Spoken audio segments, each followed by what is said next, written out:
asawa ko. Oh no! Ay. Tinuyo na naman siguro to. Ay, ko sa sasakyan.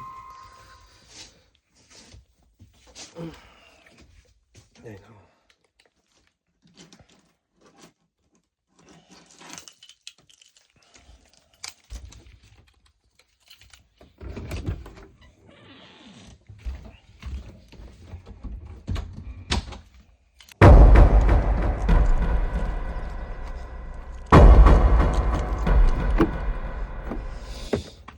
Yan na nga ba ang sinasabi ko eh.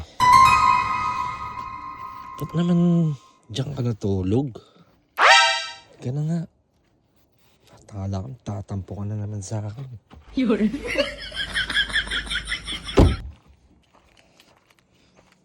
Gulat ako, wala akong katabi. Ayaw, di ma!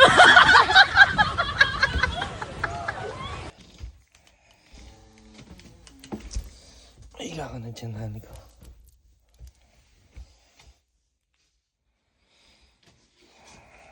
Ay, naku.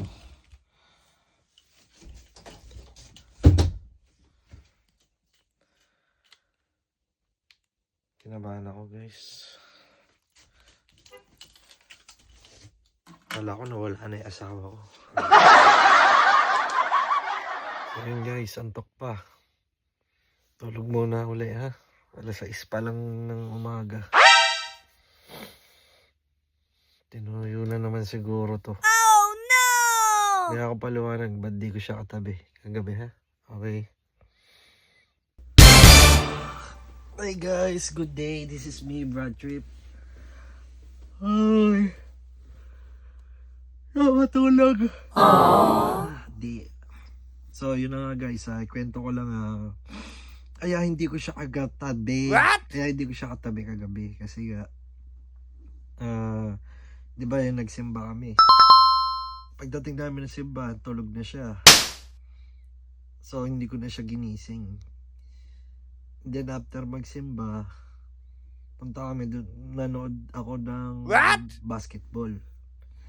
And then, tulog pa rin siya. Eh, hindi ko na inistorbo. Ayoko kasi, alam mo yun, siyempre, ayoko na istorbo yung tulog ng asawa ko. Tapos, pag uwi ko ng bahay, tulog pa rin siya. So, What? hindi ko ginising. Ayoko nga siyang gisingin kasi iba to eh. Pag yung, alam mo yung kasarapan ng tulog niya, pag ginising mo to, talagang bubuga ng apoy to eh. So, ayun. Pagdating ko rito, so pahinga ako, nanood lang ng Netflix. And then, hanggang sa nakatulugan ko. So, nakalimutan ko rin siya. Oh no! So, ayun ang dahilan kung bakit. So, pero hindi naman daw siya galit. Okay lang kasi, yun. So, ang agenda ko today is pagluluto ko siya. Wow! Ang lunch namin. So, tingnan nyo na lang kung ano yung luluto ko. So, let's go guys. So, yun guys. Pagluluto natin ng sinigang na yobab. Ang ating napakagandang misis. Aww. So, yun guys. Meron tayo ditong pork soup bowls. So, syempre, hindi mawawala ang sinigang mix. Alright.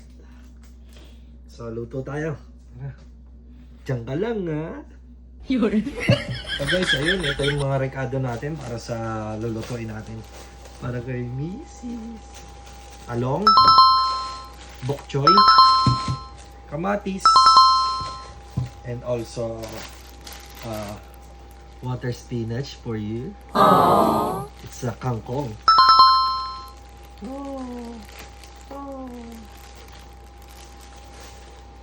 Okay, let's go.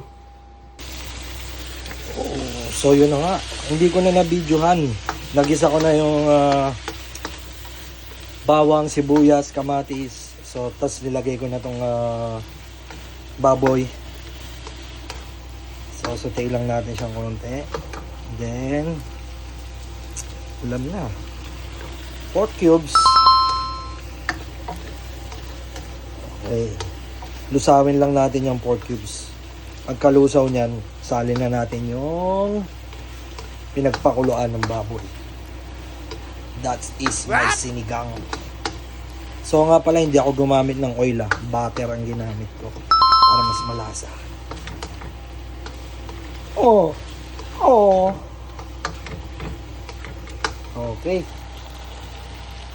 So pwede na natin isalin ang tubig.